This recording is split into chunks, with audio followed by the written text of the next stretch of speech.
The Beef Checkoff helps to increase consumer demand for the beef we produce, not only here in the U.S., but in countries all around the globe.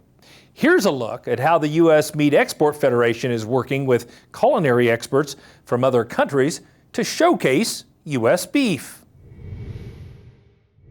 The United States Meat Export Federation is always focused on growing our global presence around the world on U.S. beef, pork, and lamb. One of the key ways that we do this is we have expertise on staff in the form of chefs and culinary experts that are able to tell our story and are able to penetrate into what the consumer wants around the world. What we sell is the experience. So what we really want people to do is to live the experience of having US meat. We present the cup so they can really see the piece raw, and from there we take it into cooking it so they can try and really live the experience. One of the things we look for with chefs are how well they're known in that region. You know, so do people relate to them? Do they know their names? Do they want to follow them? Are they considered experts in terms of a culinary side? Because we're also asking them to develop the recipes as well. So we want those recipes to represent ingredients that would be indigenous to that part of the world. We take European chefs, we bring them over to the USA, we share culinary experiences, we show what the best barbecue is, how to cook, and then we bring those chefs back to their homelands so that they can multiply their experience and share their vision with their colleagues in the local market, using the local language, and also adjusting for the local traditions as well. Rika Yukimasa, she is very popular in Japan. I asked her if possible we would like to have the Instagram live cooking show every weekend. And she said that this is great idea. Even though the COVID occurred, we had a great opportunity to communicate consumer and endorse US beef and pork online. And here to talk more about global promotion efforts and what U.S. beef exports are doing is Dan Halstrom. He's president and CEO of the U.S. Meat Export Federation. Dan, we just got a look at some of the great work you and your team are doing abroad. And I'm curious, what are the types of activities that you all engage in to really differentiate U.S. beef from the myriad of other competitors? Yeah, Kevin, that's a good question. The key is differentiation because we're competing against a lot of global competitors in these key markets. You know, we have competitors like Australia, Canada, and even on the low end side, Indian buffalo meat. So really getting the story out about what we're doing and our story is critical. So very similar to what we do in the U.S., we use a lot of different avenues. One is chefs, onboard chefs from the USMEF staff, but also expert chefs, celebrity chefs in market, and also cooking show celebrities. And we have a lot of examples around the world where this has been very effective of telling our story of the rich, high-quality, grain-fed taste of U.S. beef.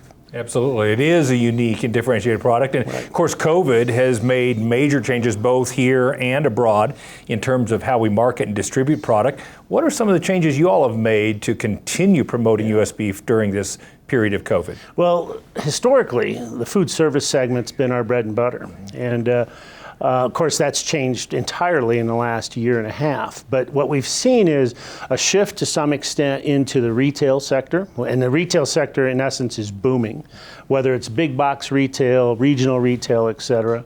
And we also have seen the e-commerce, the online platforms boom. And I would argue that, especially in the Asian markets, the online presence was much more than it has been in the U.S., and we've seen that just exponentially boom. So we have both of those segments that really have been holding us up. And I would say in the last year, we've exceeded expectations because numbers are better than I thought they would have been given what's happened to food service. The beauty of that is when food service starts to rebound, and we're seeing evidence of that in some key markets like a Korea, like a Mexico, et cetera, we're really optimistic that we'll see a compounded impact on demand going forward. That's great news. So you talked about numbers. Give us an update. How is beef performing in the global market? Well, in total year to date, we're down slightly.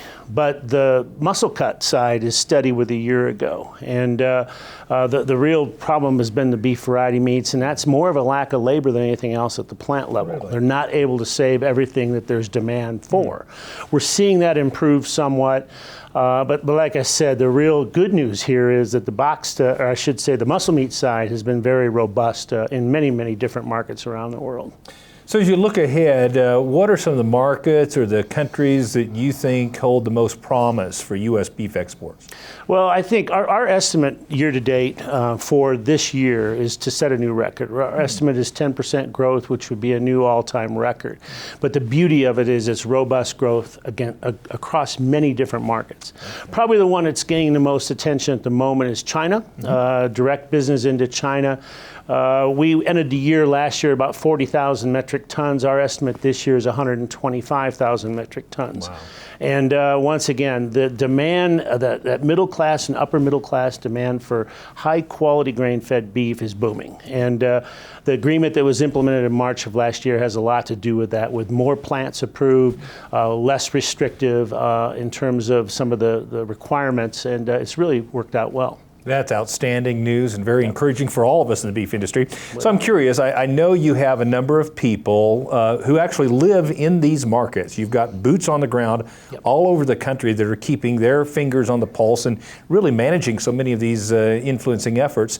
What is the feedback those folks get from retailers and consumers alike in terms of what they're saying about U.S. beef? Yeah, this is really USMEF's bread and butter is our international staff. We have over 80 staff around the world, 19 regions.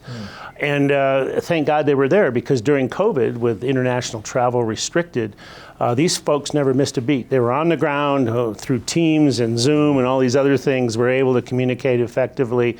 And what we're hearing from them is there's a couple of things. Number one is the experience of eating U.S. beef. You know, the high quality, the rich flavor, the grain finished taste is second to none around the world, as you know. And I think this, combined with the safety aspect, our reputation as a global leader in food safety, these two attributes really to some extent help sell themselves as far as U.S. beef's concerned. But the feedback in general is very, very positive. The one concern is around labor. And specifically around, we have some issues at the moment globally with the supply chain, the infrastructure, the ports are backed up, there's a shortage of containers, freight rates are going up, so it's a little bit out of whack at the moment, which is a little bit of a concern in terms of being a reliable supplier around the world. But we're not the only ones dealing with this. It's a global supply chain issue, so hopefully we can get that back to where it needs to be soon. Well, thank you so much. Exports are a very critical part of the future of the beef industry, and you all are leading that effort. We appreciate all that you do. Yeah, thank you very much for your time.